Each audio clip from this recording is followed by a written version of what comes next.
भाग 28. तुझे सावळे रूप आठवता मन हे मनमोहित झाले. भावनांच्या सागरी प्रवाहात मी नकळतच वाहत गेले. मनातलं प्रेम बी हळूहळू कवळेपणाने उपजत गेलं. कळलंच नाही कधी एवढा मोठा मनी फुलोरा फुललं. प्रेम फुलांचा सडा नेहमीच मनी मोहकपणे पडत गेले. तुझी साथ मोलाची गाठ हृदयी उत्स्फूर्तपणे मी बांधत राहिले. प्रेमा फुलाचा सुगंध तो मनात तुझ्या सदैव दरवळत राहावी. एकच प्रार्थना 7 जन्मीही तुझी माझी जोडी असावी.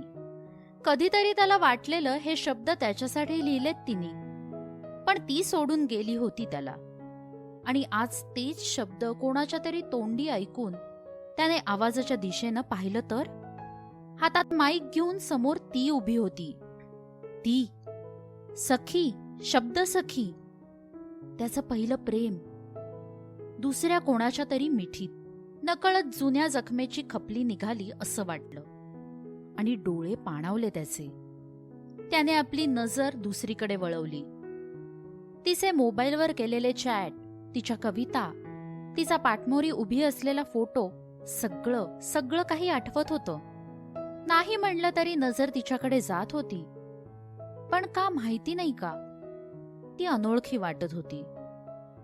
मनातला द्वंद्व लपवायला त्याची पावलं शेजारीच असलेल्या बारकडे वळाली. एक पेक हातात घेऊन तो परत एकदा तिलाच पाहत होता. कदाचित तिच्या नवऱ्याचा वाढदिवस असावा. त्याच्या समोर केक ठेवलेला दिसत होता. त्या दोघांसोबत अजून काही लोक होती जे भल्या मोठ्या टेबलवर समोर बसले होते. किती खुश दिसत होती ती. आपलीच नजर नको लागायला तिच्या आनंदाला, असं म्हणत त्याने नजर फिरवून परत एक ग्लास तोंडाला लावला. डोळे बंद करून तो स्वतःला शांत करण्याचा प्रयत्न करत होता, पण ती शांती काही मनाला लाभत नव्हती. आणि काही वेळात त्याच्या शेजारी येऊन कोणीतरी उभं असल्याची जाणीव झाली. त्याने डोळे उघडून पाहिलं तर समोर राज होता. राज म्हणजे तोच जो मगाशी स्वानंदी शेजारी उभा होता, तिचा नवरा. मी चुकीचा नसेन तर तुम्ही रिशान कुलकर्णी आहात ना, राईट? ज्यांना यावर्षी young businessman of the year हा अवॉर्ड मिळालाय. राजने बिझनेस मॅगझिन मधला त्याचा फोटो आठवत म्हणलं. रिशानने फक्त होकारार्थी मान हलवली. हाय, इट्स राज सावंत. त्याने आपला हात पुढे केला तसं रिशानने हात मिळवत ग्रीट केलं. माझी सावंत इंडस्ट्री नावाची छोटीशी कंपनी आहे. नंतर बराच वेळ राज बिझनेसबद्दल बोलत होता. रिशान फक्त गरजेचं बोलून शांत राहत होता. तेवढ्यात लांबूनच स्वानंदीनं राजला अजून किती वेळ इकडे यायला असा इशारा केला आणि ते नेमकं रिशाननेही पाहिलं. माझी बायको, सतत घाई असते हिला, राज म्हणाला. तो स्माईल करत म्हणाला, कविता छान होती मगाची. छान लिहिते तुमची बायको. रिशाने आवंढा गिळत तो म्हणाला. हो, तिला खूप आवडतं हे कविता वगैरे, म्हणून फिल्मी पद्धतीने एक्सप्रेस व्हायला. पण कविता तिनं नाही, तिच्या मैत्रिणीने लिहिलीये. हे ऐकलं आणि रिशानच्या हातातला ग्लास खाली पडला. स्तब्ध झाला होता तो हे ऐकून. Are you okay mister Kulkarni? अचानक आवाज झालेला पाहून राजने गोंधळून विचारलं. आत्ता काय म्हणालात तुम्ही?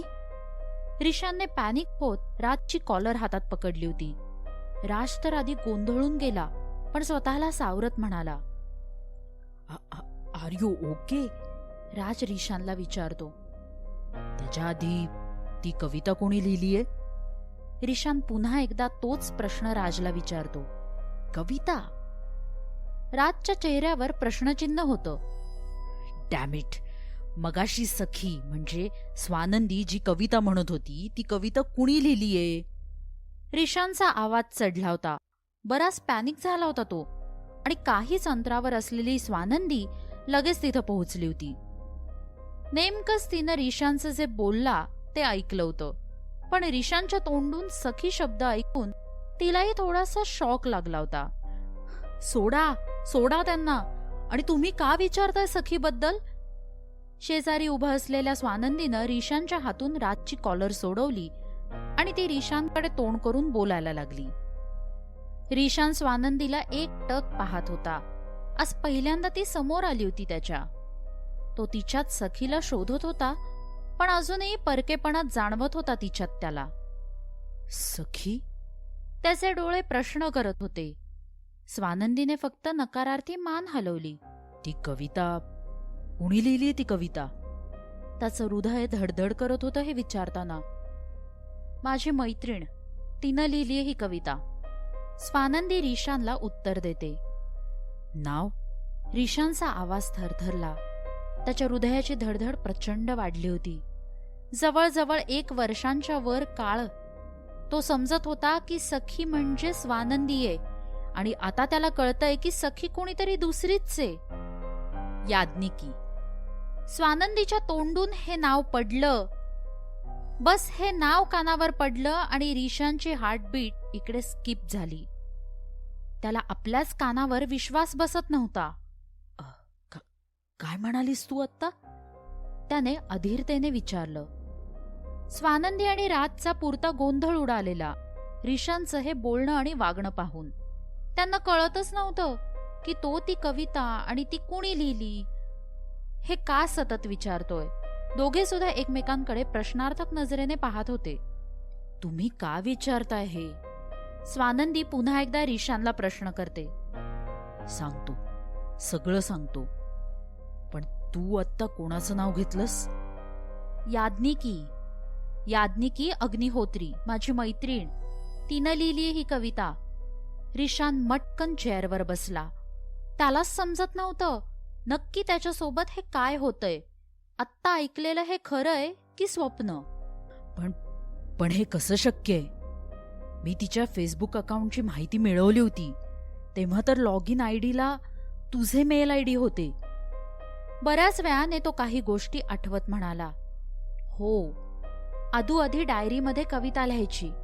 मग मी माझ्या ईमेल आयडी वरून तिला फेसबुक अकाउंट सुरू करून दिलं होतं, जे तिनं पुढे सुरू ठेवलं. तिला अजूनही कळत नव्हतं की रिशान हे का विचारतोय, पण त्याचं वागणं आणि त्याच्या डोळ्यातली काळजी पाहून स्वानंदी सगळं खरं सांगत होती. तिच्या स्पष्टीकरणानं त्यानं स्वतःच्या केसांवरून हात फिरवला. किती मोठा गैरसमज झाला होता त्याचा. त्याने एक दीर्घ श्वास सोडला. काही क्षणांपूर्वी त्याला सखीची खरी ओळख कळली होती. काय ऐकलंय त्याच्या कानांनी? सखीचं खरं नाव याज्ञिकी. याज्ञिकी अग्निहोत्री. या गोष्टीसाठी हसावं की इतक्या दिवस ती जवळ असून सुद्धा त्याला समजलं नाही म्हणून रडावं, त्यालाच कळत नव्हतं. तो अति आनंदानं हसत होता. सोबत डोळ्यातून पाणी सुद्धा येत होतं. आणि अचानक तो मोठमोठ्यानं रडायला लागला. एव्हाना आजूबाजूचे लोक त्यांना पाहत होते. त्यामुळे राज आणि स्वानंदीला काय करावं काहीच सुचत नव्हतं. मिस्टर रिशान, आमची रूम बुक आहे इथे. हवं तर आपण तिथे जाऊन बोलूयात का?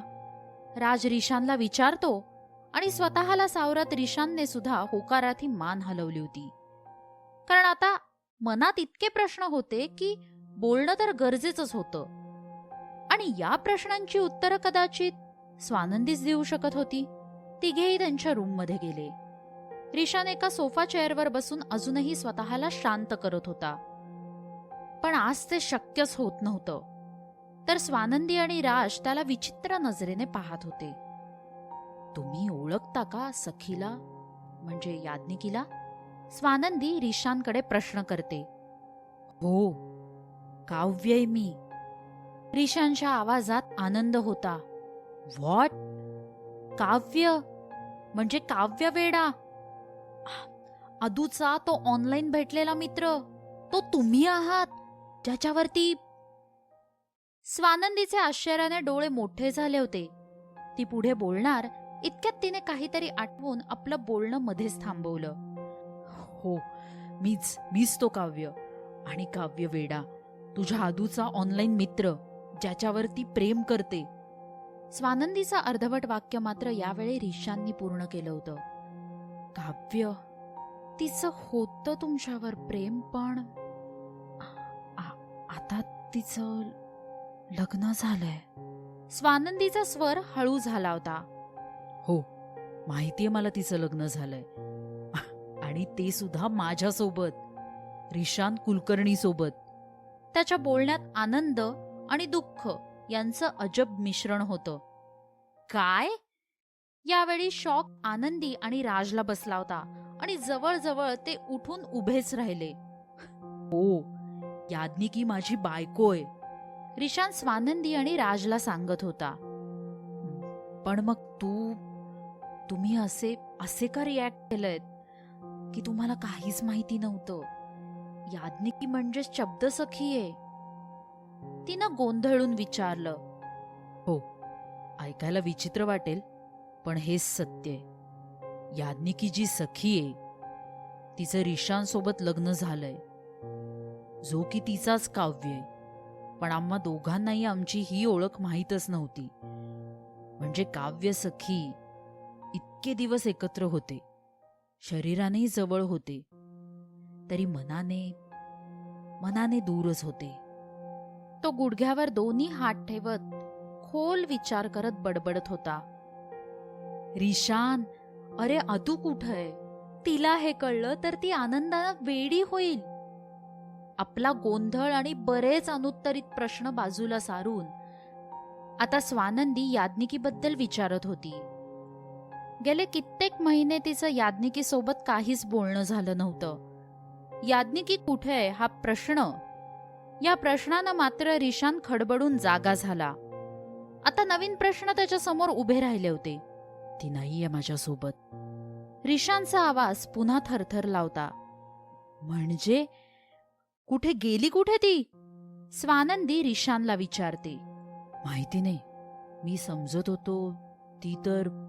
तो मटकन खालीच बसला. आत्ताही डोक्यात विचारांचं काहूर माजलं होतं. हे काय झालं? कुठे ती? स्वानंदी पुन्हा एकदा त्याला प्रश्न करते.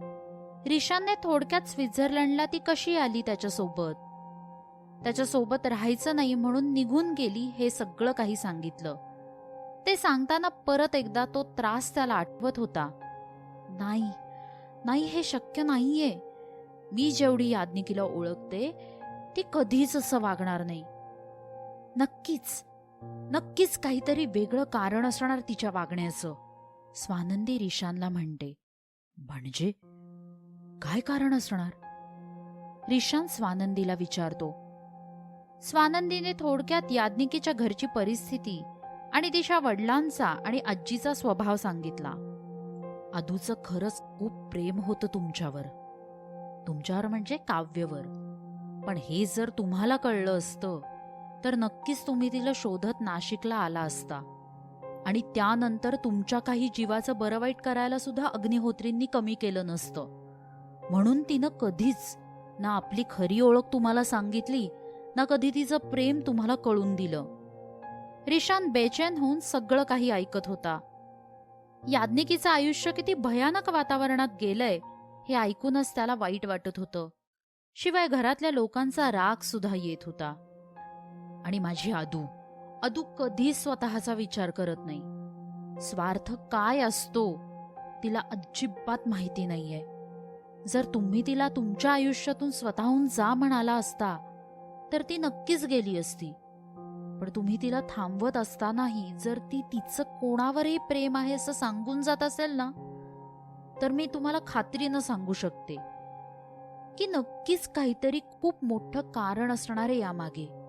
आता तर रिशानचं डोकं सुद्धा सुन्न झालं होतं हे सगळं ऐकून. कपाळावर घाम यायला लागला होता. पाणी? राजने पाण्याचा ग्लास पुढे केला तसं रिशानने पटकन ग्लास तोंडाला लावला. Relax mister Rishan. नक्कीच काहीतरी गैरसमज होतोय किंवा मग विचार करताना काहीतरी सुटतंय. राज रिशानला धीर देत म्हणतो. एकतर आदू अशी वागणं शक्यच नाहीये. त्यातही जरी तिनं असं म्हणलं असेल तरी तिचं दुसरं कोणावर प्रेम आहे आणि ती त्याच्याकडे जातीये, तर तिचं तर काव्यावर प्रेम आहे, जो की तुम्ही आहात. मग आदू गेली तरी कोणासोबत? एकतर ती दुसऱ्या कोणाला तरी काव्य समजतीये, नाहीतर तिनं तुम्हाला खोटं सांगितलं असणार काही कारणानं. स्वानंदी एक एक धागा नीट जोडत विचार करत बोलत होती आणि इकडे आता रिशांच्या मनात वेगळीच भीती निर्माण होत होती. जर ती दुसरं कोणाला काव्य समजत असेल तर कदाचित आत्तापर्यंत तिला खरं कळलंच असेल, आणि नसेल कळलं तर कोण असेल तो? आणि दुसरं कारण असेल तिच्या जाण्याचं, तर मग का खोटं बोलली असेल ती? काय कारण असेल त्या मागं? मुख्य म्हणजे कुठे असेल ती आता? काय करत असेल? तो परत एकदा कासावीस झाला. मला याज्ञिकीला शोधायलाच हवं. काही करून मला याज्ञिकी हवीये. तो पुटपुटत उभा राहिला. रिशान, आदू मिळेल ना? तिच्या डोळ्यात पाणी जमा झालं होतं. डोंट वरी स्वानंदी, जगाच्या कोणत्याही कोपऱ्यात तुझी मैत्रीण असू दे, मी तिला शोधून काढेनच. स्वानंदीनं फक्त होकारार्थी मान हलवली. रिशान गडबडीत निघून गेला आणि आता त्याला फक्त याज्ञिकी दिसत होती. इकडे स्वानंदी गुडघ्यावर बसून हमसून हमसून रडत होती. त्या रडण्यात आनंदही होता आणि दुःख सुद्धा. तीच तर होती सखीची खरी ओळख जाणणारी एकमेव व्यक्ती, तिची सपोर्टर, तिची मोटिवेटर. तीच एकमेव काव्य आणि सखीच्या प्रेमाची साक्षीदार होती. आणि आता त्या दोन अबोल वेड्या मनांना जोडणारी एक दुवा. बस सानू, अगं किती रडशील? राज स्वानंदीला सावरत म्हणतो. मला स्वतःचा राग येतोय रे. हा लग्नाआधी परिस्थिती वेगळी होती. सगळं माहिती असून सुद्धा मी काहीच करू शकत नव्हते आदूसाठी. पण लग्न झालं तिचंही आणि माझंही.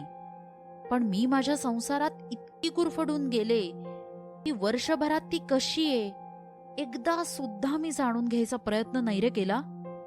काही महिन्यांपूर्वी फोन आला होता, पण तिचा फोन बंद येत होता. नंतर आधीचा काळ वेगळा होता रे. तेव्हा मैत्रिणींना संवाद साधायचा काहीच मार्ग नसायचा. पण आता सगळं असून सुद्धा मी दुर्लक्ष केलं तिच्याकडे. काय रे, ती कुठे असेल आता? ती नक्कीच नाशिकला नाहीये गेलेली. तिकडे असती तर मला केव्हाच समजलं असतं. मग ती कुठे असेल? कोणासोबत असेल? तिला माझी मदत लागत असताना मी नव्हते तिच्या सोबत रे. अगं हो राणी, कळतंय मला तुझं बोलणं, पण ह्यात पूर्ण चूक तुझी नाहीये. आपलं लग्न झालं आणि काही दिवसात माझी आई गेली. सगळी जबाबदारी तुझ्या डोक्यावर आली घराची. यात तू तुझंच जगणं विसरलीस तर तू त्यावेळी दुसरा कोणाचा कधी विचार करणार? त्यामुळे स्वतःला दोष देऊ नकोस. पण मी आदूसाठी खूप आनंदी आहे रे. बघ ना तिचं नशीब. ज्याच्यावर प्रेम केलं त्याच्या जीवासाठी तिनं त्याला साधी स्वतःची ओळखही सांगितली नाही. पण बघ ना, कदाचित त्यांचं नशीब जोडलं गेलं होतं एकमेकांशी, की त्याच्या प्रेमात इतकी ताकद होती की त्याच दोघांचं लग्न झालं. तुला माहितीये राज, आदूचं लग्न रिशान जिजूच्या भावासोबत जमलं होतं. पण ऐनवेळी ते लग्नातून पळून गेले आणि रिशान जिजू लग्नाला बसले. बघ ना, बाप्पानंच त्यांना भेटवण्यासाठी असं काही केलं असेल नाही का? स्वानंदी एक एक गोष्ट आठवून सांगत होती. हो सोनू, पण बस आता. आता रडू नकोस. किती त्रास करून घेशील स्वतःला? हा? राज स्वानंदीची समजूत घालत होता. त्रास नाही रे, हे तर आता आनंद अश्रू आहेत. माझ्या आतूला तिच्यावरती प्रेम करणारा भेटलाय आणि मी तिच्यासाठी खरंच खूप आनंदी आहे. आता फक्त लवकरात लवकर ती मिळावी बघ. हो, मिस्टर रिशांच्या डोळ्यातही पाहिलं मी. त्यांचं किती प्रेम आहे याज्ञिकीवर. त्यामुळे डोंट वरी, लवकरच ते तिला शोधून काढतील. राजने विश्वास दिला आणि स्वानंदीने होकारार्थी मान हलवली. खरंच तिलाही राजचं बोलणं पटत होतं. इकडे आपली कार घेऊन रिशान ऑफिसमध्ये पोहोचला. त्याने आपल्या असिस्टंट आणि बाकी काही लोकांना ऑफिसमध्ये बोलवून घेतलं.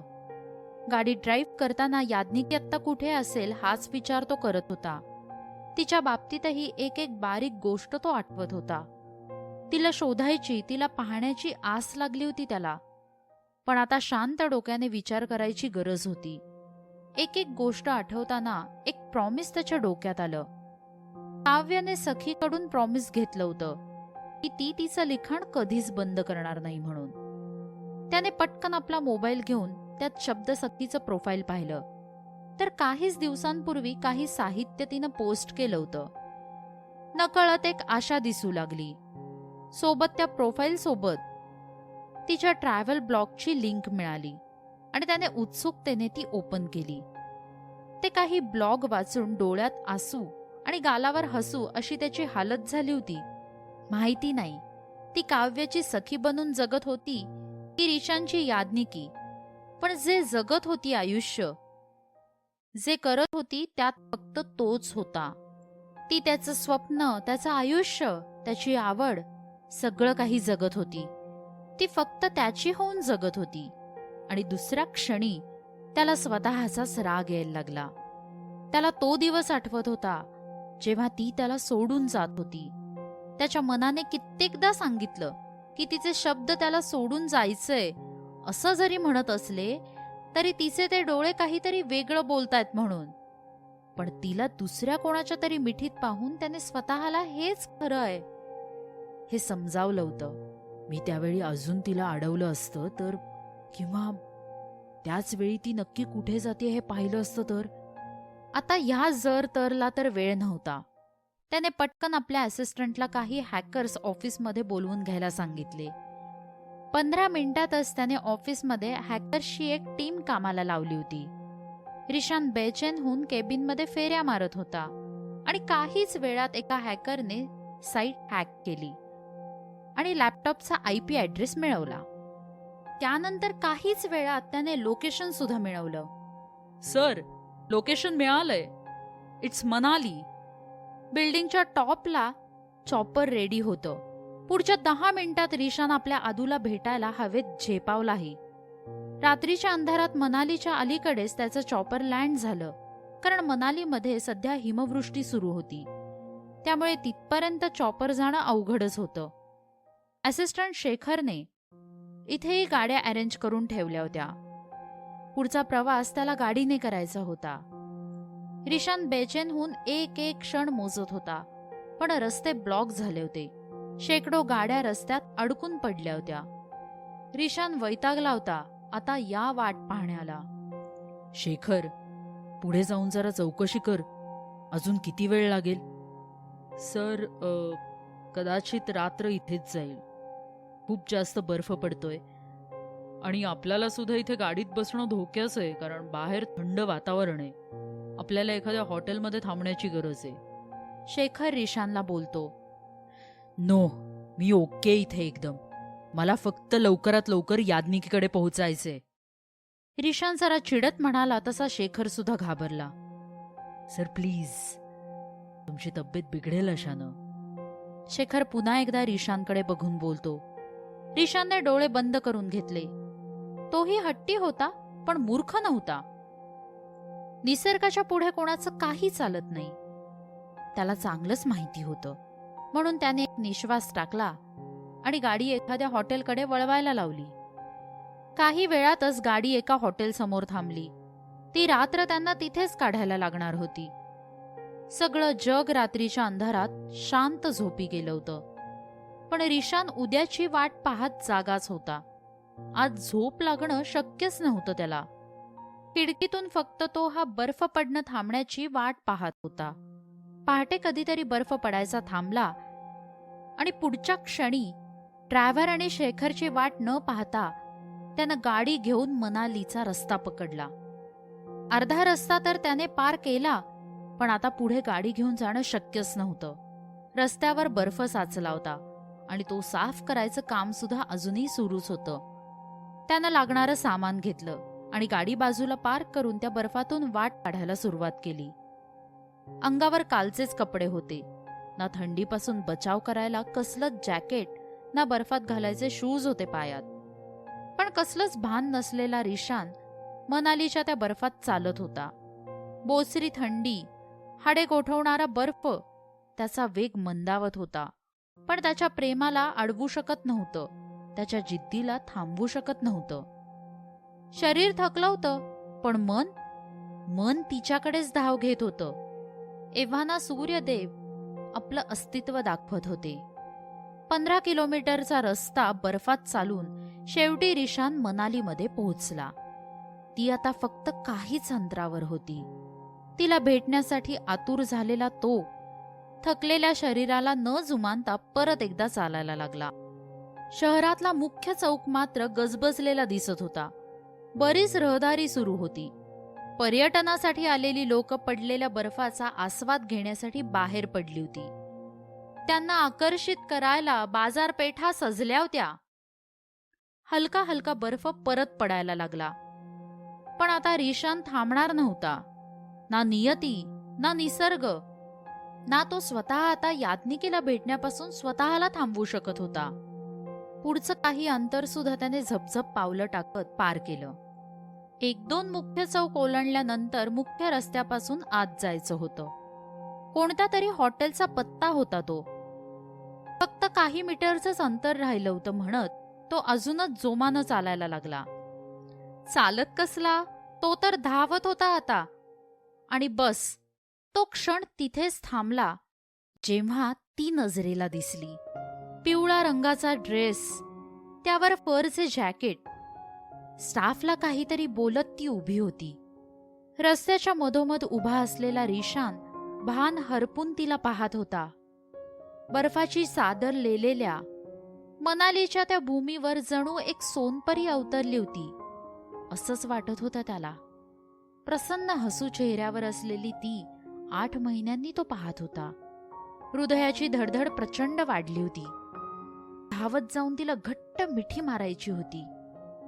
पण तिला पाहून सगळं जग थांबलं होतं त्याच्यासाठी. तो स्वतः पण गोठला होता जणू एकाच ठिकाणी. फक्त त्याचं हृदय धगधग करत होतं आणि त्यातून एकच आवाज ऐकू येत होता, तो म्हणजे याज्ञिकी. किती क्षण गेला तो तिथेच उभा होता त्याला कळलंच नाही. नजर स्थिरावली होती तिच्यावरती. डोळ्यात साठवत होता तो तिला. 8 महिन्यांचा दुरावा मिटणार होता आता. तो कसंबसं स्वतःला सावरून तिच्या जवळ जाण्यासाठी पुढे सरकणारच. इतक्यात रस्त्यावर चालणाऱ्या कुणीतरी तिला मुद्दाम धक्का दिला. तिने रागानं त्याच्याकडे पाहिलं आणि इकडे रिशानच्या भुवयाही किंचित जवळ आल्या. आपोआप हाताच्या मुठी आवळत गेल्या. तो अजून एक पाऊल उचलणारच इतक्यात त्याचे डोळे विस्फारले गेले. कारण मुद्दामून धक्का देणाऱ्या माणसाच्या याज्ञिकीने एक कानाखाली लगावली होती. रिशान शॉक लागल्यासारखा तिला पाहायला लागला. तिने त्या माणसाची कॉलर पकडून त्याला अजून एक लगावून दिली आणि रिशानची बोटं आपोआपच तोंडावर गेली. आपण स्वप्न तर पाहत नाहीये ना, असंच त्याला क्षणभर वाटलं. ही माझी अदू आहे. हो, तीच दिसतीये. माझं मनही सांगतंय. पण ही झाशीची राणी, ही खरंच माझी अदू आहे. एक गोड हसू आलं त्याच्या चेहऱ्यावर. कधी काळी सखी बनून जेव्हा ती सांगत होती की कॉलेजमध्ये मुलं मुलींना छेडतात, तेव्हा त्यांनी उलट यात मुलींचीच चूक आहे असं म्हणलं होतं. मुलं छेडतात आणि छेडत राहतातच, कारण मुली विरोध करत नाहीत. छोटासा का होईना मुलींनी विरोध केला तर पुढे काही करायची मुलांची हिंमतच होणार नाही असं तो म्हणाला होता. त्यावेळी मला हे मुलांना मारायचं कधी जमणारच नाही अशी म्हणणारी सखी आज एका मुलाला मारत होती. ती रागात होती. त्या माणसाला मोठ्यानं ओरडून काहीतरी बोलत होती. बाकी लोक सुद्धा आजूबाजूला जमा झाले होते. पण त्या रागातही ते नक्ट लाल झालेलं नाक पाहून त्याला ती भयंकर क्यूट वाटत होती. तिचं हे सुद्धा रूप त्याला घायाळ करत होतं. याज्ञिकीला पाहत स्वतःच विसरलेला रिशान रस्त्याच्या मधोमध उभा होता. गाड्यांची ये जा सुरू होती. तो मात्र स्वतःच्याच धुंदीत तिच्या दिशेने चालायला लागला. हे उचललेलं पाऊल त्याला तिच्याजवळ घेऊन जाणार आहे की तिच्यापासून दूर नेणार आहे, आता येणारा काळच सांगणार होता.